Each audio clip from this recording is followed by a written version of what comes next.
मेरे प्यारे बच्चों, मैं आज आप लोगों के लिए class 9th math NCERT book कौन सी होगी? एनसीईआरटी गणित के बारे में हम लोग यहाँ आज स्टडी करेंगे।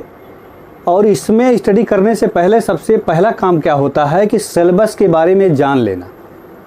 सिलेबस के बारे में जान लेना कि हमें क्या क्या पढ़ना है, किस तरीके से पढ़ना है, क्या क्या चीज़ें आती हैं, कितने नंबर का आता है, कैसे क्या होता है। इंट्रोडक्शन के रूप में सबसे पहला काम होता है कि चैप्टरों के बारे में जान लेना कि कितने चैप्टर हमें पढ़ने। तो आप लोग देखिए, फर्स्ट हमारा जो लेसन है संख्या पद्धति।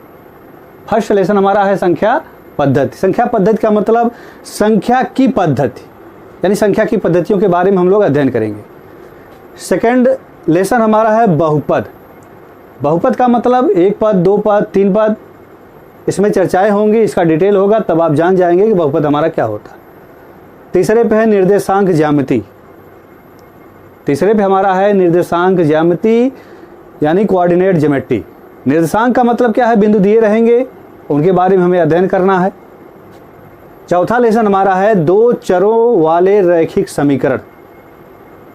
दो चरों वाले रैखिक समीकरण कहने का मतलब जो समीकरण होगा उसमें दो चर होंगे, एक चर, दो चर। तो यहाँ जो अध्ययन हमें करना है उसमें दो चर दिए रहेंगे, उन समीकरणों का अध्ययन करना। और बात आती है पांचवें लेसन की। यहाँ है यूक्लिड की ज्यामिति का परिचय। यूक्लिड एक गणितज्ञ हैं जिन्होंने ज्यामिति के विषय में कुछ चीज़ें बताई हैं जो इस चैप्टर में आपको बताया जाएगा। छठवां लेसन है रेखाएं और कोण।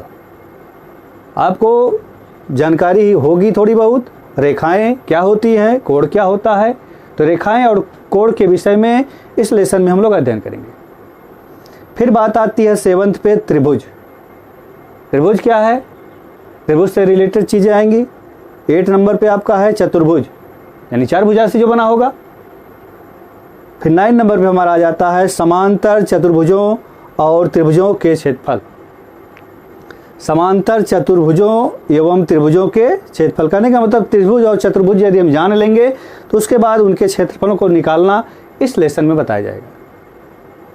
फिर बात हमारी आती है लेसन 10 वृत्त। वृत्त में आपको वृत्त के विषय में बताया जाएगा, यानी सर्किल क्या होती है, इसमें क्या क्या चीज़ें आती हैं। 11 नंबर पे है रचनाएं। रचनाएं का मतलब जो भी आप फिगर बनाएंगे, चाहे वृत्त होगा चाहे त्रिभुज होगा, जो भी बनाने के लिए आपको दिया जाएगा तो किस तरीके से वो बन रहा है, क्या क्या स्टेप उसमें आपने लिया, उसको यहाँ देना पड़ता है। और 12 नंबर पे हमारा है हीरोन का सूत्र। हीरोन भी गणितज्ञ हैं, इन्होंने सूत्र दिया है। हीरोन के सूत्र से हम कैसे त्रिभुज के बारे में निकालते हैं, क्या करते हैं, किसका क्षेत्रफल निकालते हैं, इन चीज़ों को यहाँ जानना होता है। फिर बात आती है 13 लेसन पे सममित। सममित के अंतर्गत जो क्षेत्रफल की बात होती है उनका हम लोग अध्ययन करते हैं। यहाँ हर एक चीज़ें आएंगी, शेप आपकी बदल जाएगी, आकृति बदल जाएगी, भिन्न भिन्न प्रकार के होंगे। और जो 14 लेसन है यानी 14वां लेसन जो हमारा है पृष्ठीय क्षेत्रफल। क्षेत्रफल निकालना होता है पृष्ठ का एवं आयतन। कोई भी है उसका पृष्ठीय क्षेत्रफल और आयतन, किसी भी शेप का पृष्ठीय क्षेत्रफल और आयतन यहाँ 2-3 स्टेप में आपको बताया जाएगा, समझाया जाएगा। तो यहाँ सबसे पहले आपने अपना देखा कि हमें होल सिलेबस पढ़ना क्या। इतनी तो बात आपकी समझ में आई गई होगी। इसके पहले आप जब कक्षा 8 में स्टडी किए हैं तो उसमें जो चीज़ें थी 6, 7 और 8 जो क्लास होता है उसमें बेसिक चीज़ें पढ़ाई जाती। मैथ हमारी होती है बेसिक होती है। बेसिक का मतलब जो हमारे दैनिक जीवन में व्यवहार के रूप में प्रयोग में आती हैं, हर एक चीज़ों के बारे में आप वहाँ अध्ययन करते हैं। यहाँ क्या होता है, उनका कैसे क्षेत्रफल निकाला जाता है, क्या क्या चीज़ें उसमें होती हैं, डिटेल में अध्ययन करना। यहीं से आपका क्लास धीरे धीरे जो सिलेबस है वह बढ़ता जाता है, ग्रोथ करता जाता है और स्टडी भी आपकी डीपली होती जाती है। तो आप यहाँ सबसे पहले इन चैप्टरों को देख लिए, इनको आप नोट कर लेंगे और इसके बाद नोट करने के बाद हम लोग जो फर्स्ट लेसन हमारा संख्या पद्धति है इसके विषय में हम लोग यहाँ चर्चा करेंगे और उनसे चीज़ें रिलेटेड चीज़ें जानेंगे। हाँ तो बच्चों आप लोगों ने नोट कर लिया। अब जो हमें पहला लेसन पढ़ना है संख्या पद्धति। संख्या पद्धति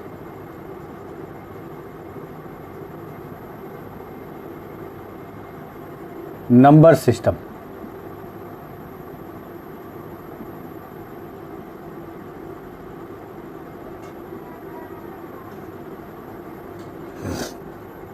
हमारा जो फर्स्ट लेसन है संख्या पद्धति नंबर सिस्टम के बारे में हमें अध्ययन करना। तो यहाँ जो चैप्टर का नाम दिया गया है संख्या पद्धति, इसमें दो शब्द जुड़े हैं, एक संख्या है दूसरा पद्धति। कहने का मतलब संख्या की पद्धति। किसकी पद्धति? संख्या की पद्धति। कहने का मतलब जितनी संख्याएं हैं उनके बारे में जानना, जितनी संख्याएं हैं उनके बारे में जानना संख्या पद्धति के अंतर्गत आता है। इनका जो पूरा नेचर है, पद्धति का मतलब आप जानते हैं जैसे होती है कि ये पद्धति चली आ रही है, प्रथा चली आ रही है, तो संख्याओं की जो पद्धति है यानी संख्याओं का जो सिस्टम है उसके बारे में हमें अध्ययन करना। तो सबसे पहला शुरू होता है संख्या पद्धति में संख्या हमारी कितने तरह की होती है, कितने प्रकार की होती है। तो फर्स्ट हम चर्चा करते हैं प्राकृतिक संख्या। प्राकृतिक संख्या। प्राकृतिक संख्या यानी नेचुरल नंबर।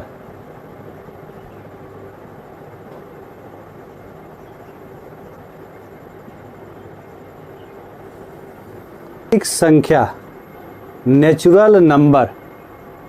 कहने का मतलब क्या है? प्राकृतिक संख्या नेचुरल नंबर। तो प्राकृतिक संख्या होती क्या है? यहाँ संख्याओं को जानना है, संख्याएं दी रहेंगी और आपसे क्वेश्चन होगा कि बताइए यह किस टाइप की संख्याएं हैं।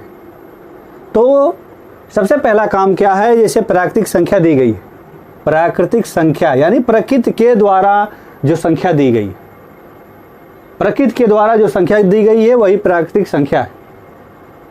यानी जो नेचर से हमें नंबर मिला है वही प्राकृतिक संख्या है। तो नेचर से नंबर हमें कौन सा मिला है, क्या आप जानते हैं? जरूर जानते। नेचर से जो हमें नंबर मिला है यानी काउंटिंग नंबर, गिनने का क्रम। ऐसी संख्याएं जिनको गिनना आप कहाँ से प्रारंभ करते हैं? तो एक से प्रारंभ करते हैं। यानी संख्या कहाँ से शुरू होगी? एक से प्रारंभ होकर, एक से प्रारंभ होकर इन्फिनिटी यानी अनंत की तरफ जाए, अनंत की तरफ जाए।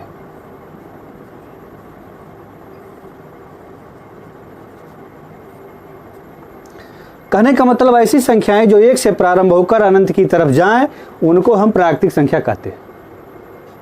जैसे में आप जानते ही हैं काउंटिंग नंबर क्या होता है, कहाँ से शुरू होता है? 1 2 3 4 5 up to dot dot infinite, अनंत।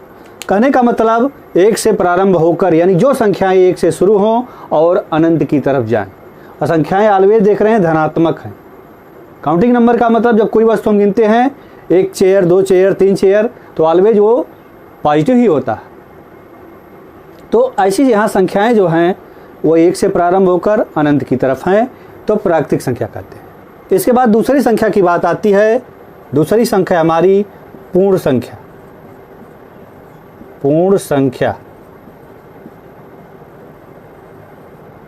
पूर्ण संख्या यानी होल नंबर, इंग्लिश में इसको बोलते हैं होल नंबर।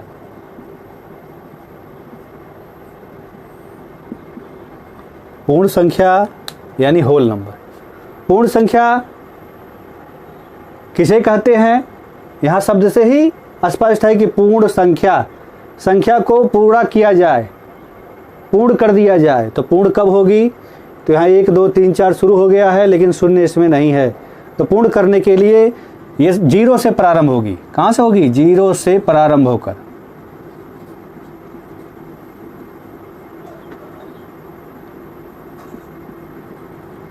जीरो से प्रारंभ होकर अनंत की तरफ जाए। 0 से प्रारंभ होकर अनंत की तरफ जाए, अनंत की तरफ जाए।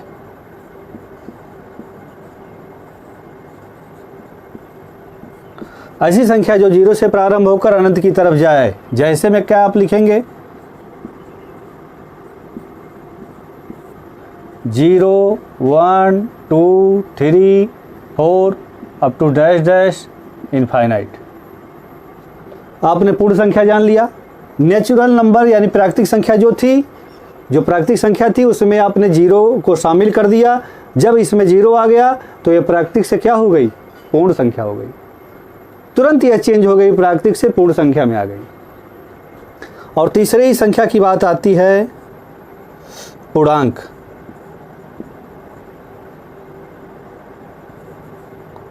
पूर्णांक जिसको इंग्लिश में इंटीजर कहा जाता है।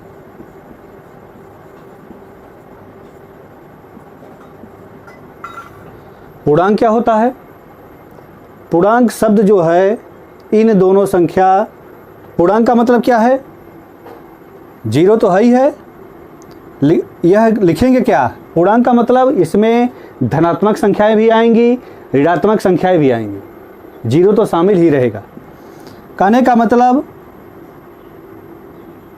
0 +- 1 +- 2 +- 3 up to dash dash + infinite.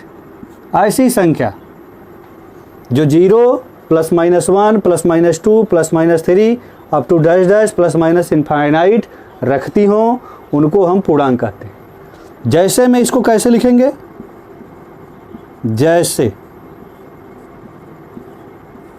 जैसे हम कैसे लिखेंगे इसको?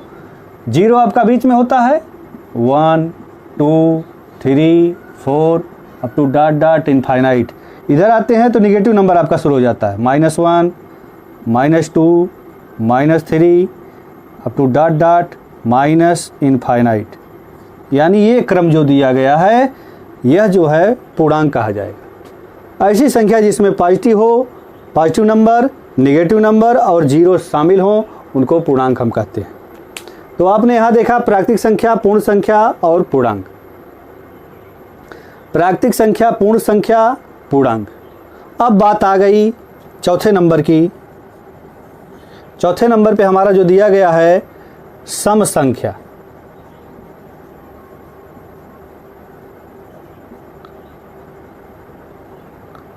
सम संख्या। सम संख्या क्या होती है? सम संख्या के बारे में जानना, यहाँ आप देखना। सम संख्या, सम संख्या इवन नंबर।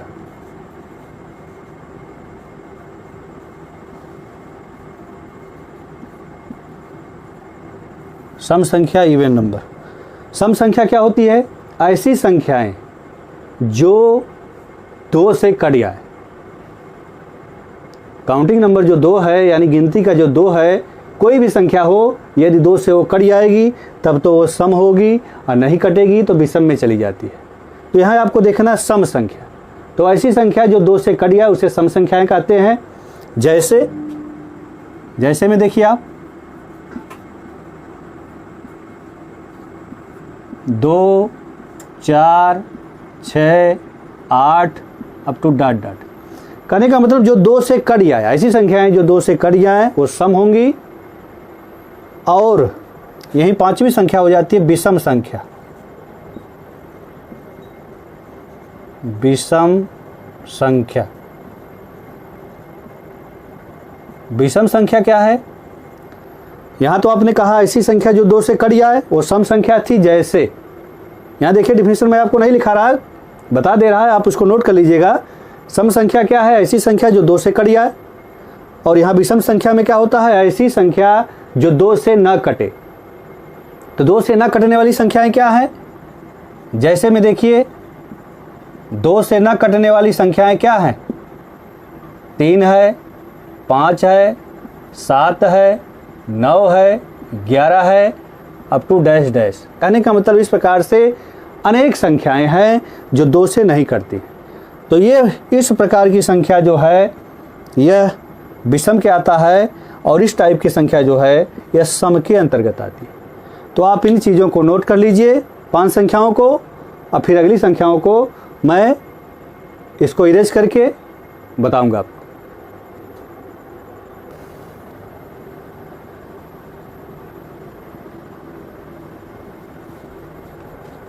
छठवीं संख्या देखिए, छठी संख्या जो हमारी है, छठवां नंबर जो हमारा है वो है भाज्य संख्या।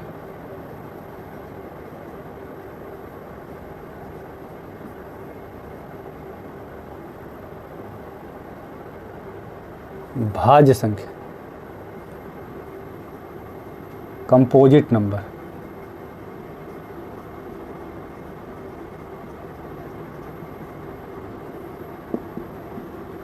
जैसा कि नाम से ही स्पष्ट है, भाज्य संख्या, यानी संख्या जो होगी वो भाज्य होगी।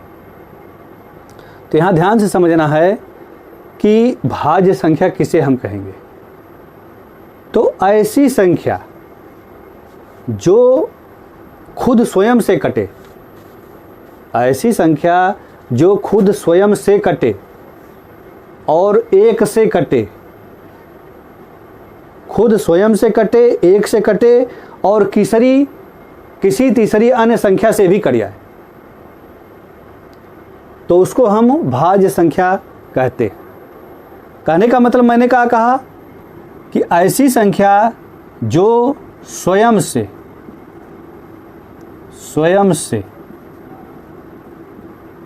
एक से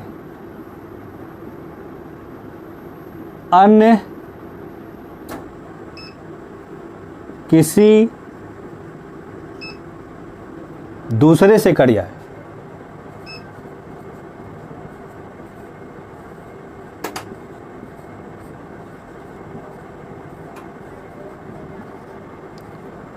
उससे भाज्य संख्या कहते हैं।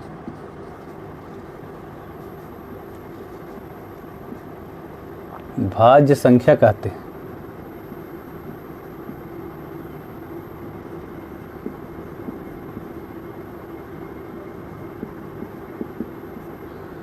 आपने देखा भाज्य संख्या का मतलब ऐसी संख्या जो स्वयं से, 1 से, अन्य किसी दूसरे से कट जाए, उसे भाज्य संख्या कहते हैं। फिर बात आती है 7वां नंबर, अभाज्य संख्या। अभाज्य संख्या, यहाँ मेरा कहने का तात्पर्य है कि इसे भाज्य और अभाज्य दोनों संख्याओं को जब हम समझ लेंगे तो एक एग्जाम्पल के माध्यम से हम क्लियर कर लेंगे कौन सी संख्याएं भाज्य होती हैं और कौन सी संख्याएं अभाज्य होती हैं। पहले आप इसकी डिफिनेशन देख लीजिए। तो यहाँ आपने देखा स्वयं से, 1 से, अन्य किसी दूसरे से कट जाए उसे भाज्य कहते हैं, और यहाँ ठीक इसी का उल्टा होगा। अभाज्य का मतलब उल्टा, भाज्य का उल्टा, यानी ऐसी संख्याएं अभाज्य संख्याएं जिसको इंग्लिश में कहते हैं प्राइम नंबर।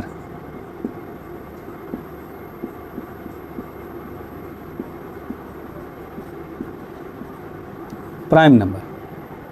तो अभाज्य संख्याएं क्या है? ऐसी संख्याएं जो स्वयं से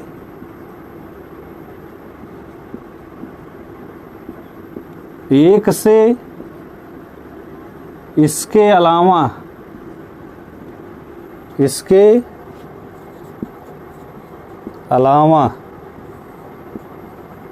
किसी दूसरे से न कटे, किसी दूसरी संख्या से न कटे।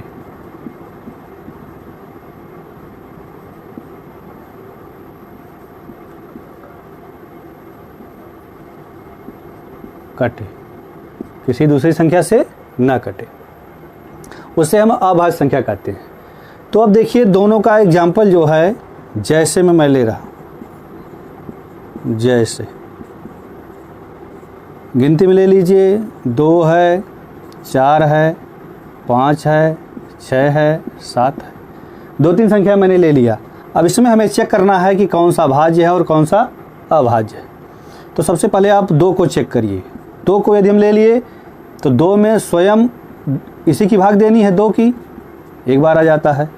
अब फिर कह रहा है कि 2 में भाग देनी हमें 1 की, 2 बार आएगा। यानी खुद से और 1 से तो कट गई। और तीसरी कोई संख्या यदि हम लेते हैं, क्या कोई तीसरी संख्या 2 को काट सकती है?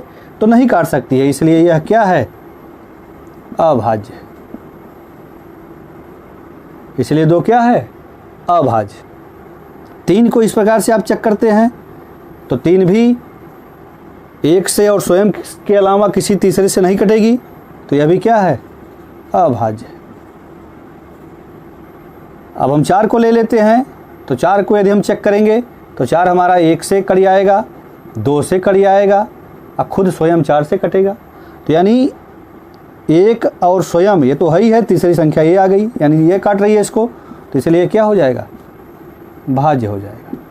तो इस प्रकार से हम संख्याओं को लेकर के चेक कर लेते हैं कौन सी भाज्य है और कौन सी अभाज्य। तो इससे आपका क्लियर हो गया कि भाज्य और अभाज्य संख्याएं, कंपोजिट एंड प्राइम नंबर किसे कहते हैं और उनको कैसे हम पहचान सकते हैं कि भाज्य कौन सी है और कौन सी अभाज्य। इसके बाद बात आती है 8 नंबर पे परिमेय संख्या। परिमेय संख्या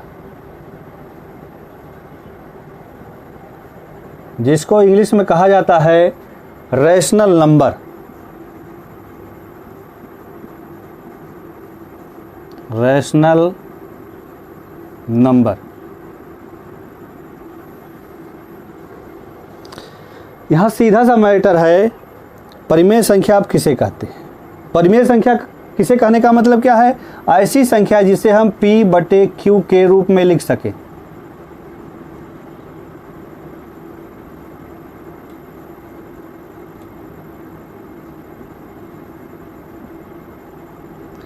Q नॉट इक्वल टू 0 हो, ऐसी संख्या जिसे हम P/Q के रूप में लिख सकें और Q नॉट इक्वल टू 0 हो। तो इस प्रकार कहने का मतलब ऐसी संख्याएं जिनको हम बटे के रूप में लिख सकें। 1/2, 2/4, 4/6, कुछ नहीं है तो 5 आपने ले लिया, 5 के बटे हम 1 लिख सकते हैं, तो यह भी आपका इसके अंदर आएगा। किसी भी संख्या के बटे हम 1 लिख सकते हैं, चाहे वो बटे में हो या ना हो। तो कहने का मतलब जिसको हम बटे का रूप दे सकें, P/Q फॉर्म दे सकें, उसी को ही हम परिमेय संख्या कहेंगे। और हर वहाँ कभी 0 नहीं होना चाहिए। और एक चीज़ ये ध्यान देना है कि P और Q जो लिया जाएगा, P और Q जो संख्याएं होंगी वो कहाँ से होंगी? इंटीजर यानी पूर्णांक से होंगी। पूर्णांक आपने ऊपर पढ़ा, पूर्णांक में कौन कौन सी संख्याएं आती हैं? यानी धन भी आता है, ऋण भी आता है, 0 भी आता है, लेकिन 0 यहाँ हर नहीं होना चाहिए। अंश 0 हो जाए लेकिन हर 0 न हो। तो ऐसी संख्याओं को हम परिमेय संख्याएं कहते हैं। आपने यहाँ देख लिया परिमेय संख्या किसे कहते हैं? बटे का रूप दे दिया जाए और P और Q पूर्णांक से लिए जाए। तो एक चीज़ ध्यान दीजिएगा, परिमेय और अपरिमेय बताने के बाद एक एग्जाम्पल के माध्यम से हम लोग क्लियर कर लेंगे बिल्कुल कि परिमेय संख्या कैसे जानेंगे। कोई संख्या परिमेय है और कोई संख्या क्या है? अपरिमेय। तो इसको आप नोट करिए। अगली संख्या हमारी जो है 9वीं जो है अपरिमेय संख्या बताऊंगा आपको। आपने इसको नोट कर लिया होगा। अब मैं इसको इरेज करता हूं और अगला हमारा अपरिमेय संख्या देखा जाएगा।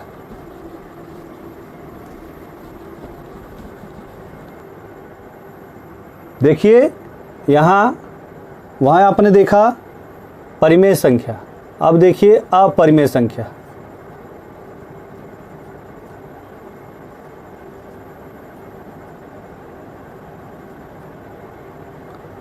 अपरिमेय संख्या जिसको इंग्लिश में कहते हैं इर्रेशनल नंबर।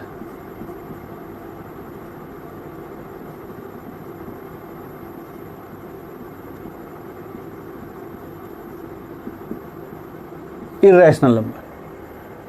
तो इर्रेशनल नंबर हमारा क्या होता है? ऐसा नंबर जिसको हम P/Q फॉर्म न दे सकें। P/Q का रूप न दे सके उसको हम अपरिमेय संख्या कहते हैं। P बाई Q का रूप न दे सकें उसको हम अपरिमेय संख्या कहते हैं। आपने जान लिया परिमेय का मतलब जिसको P बटे Q का रूप दे सकें। यहाँ अपरिमेय लग गया यानी उसका उल्टा, तो P बटे Q का रूप न दे सकें।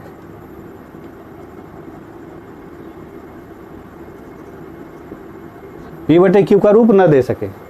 तो एक एग्जाम्पल के माध्यम से यहाँ हम समझ लेते हैं कि परिमेय और अपरिमेय है क्या।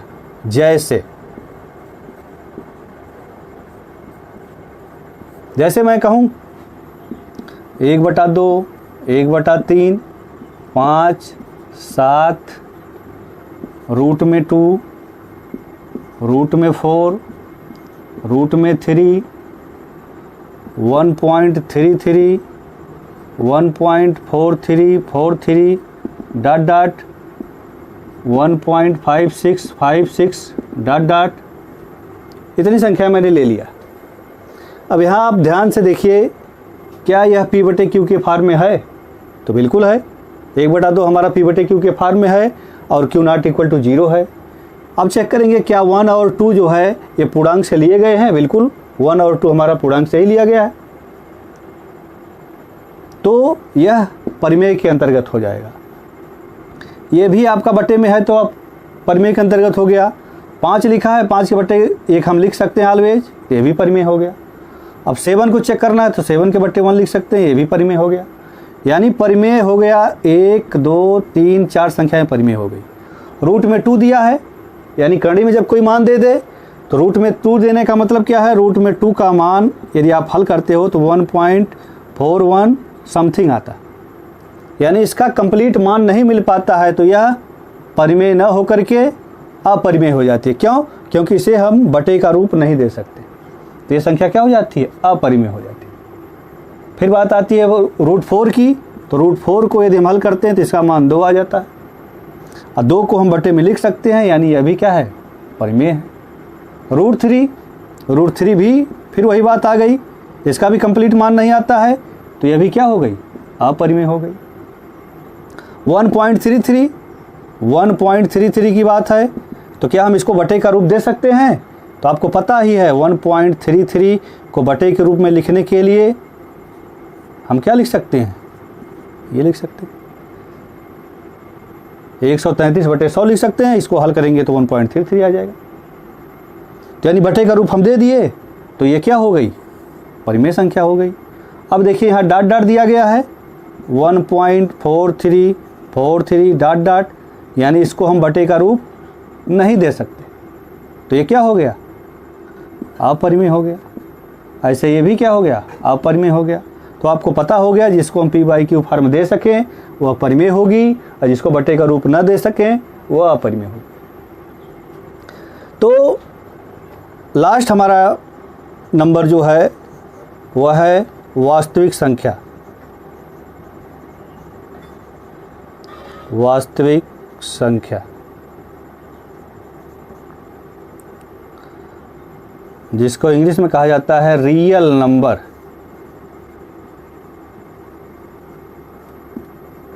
रियल नंबर वास्तविक संख्या क्या होती है?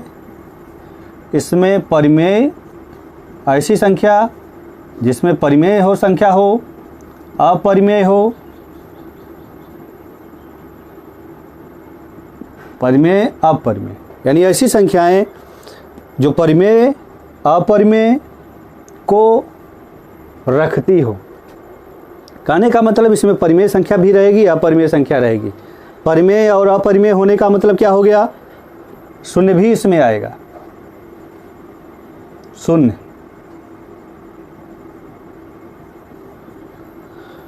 तो वास्तविक संख्या को आपने जान लिया। तो कहने का मतलब हर संख्याओं को अपने में समेटने का क्रम चल रहा है, और सब संख्याएं कहाँ से जनरेट हुई हैं? वास्तविक संख्या से, रियल नंबर। कहने का मतलब यहाँ इंग्लिश शब्द जो लिया गया है रियल नंबर, और हिंदी में वास्तविक संख्या कहा जा रहा है। वास्तविक संख्या का मतलब जितनी संख्याएं हम अपनी नज़र से देख रहे हैं, जितनी संख्याएं हम अपनी नज़र से देख रहे हैं सब वास्तविक संख्या के अंतर्गत आती है। तो यहाँ कन्फर्म हो गया होगा कि वास्तविक संख्या ही सबकी जननी है, और हर संख्याओं का जो रूप है उसमें कुछ न कुछ चेंजिंग है। तो यहाँ संख्याओं के बारे में आपने पढ़ा, तो संख्याओं को पहचानने का क्रम आपके बुक में दिया गया है और परीक्षा में पूछा जाता है।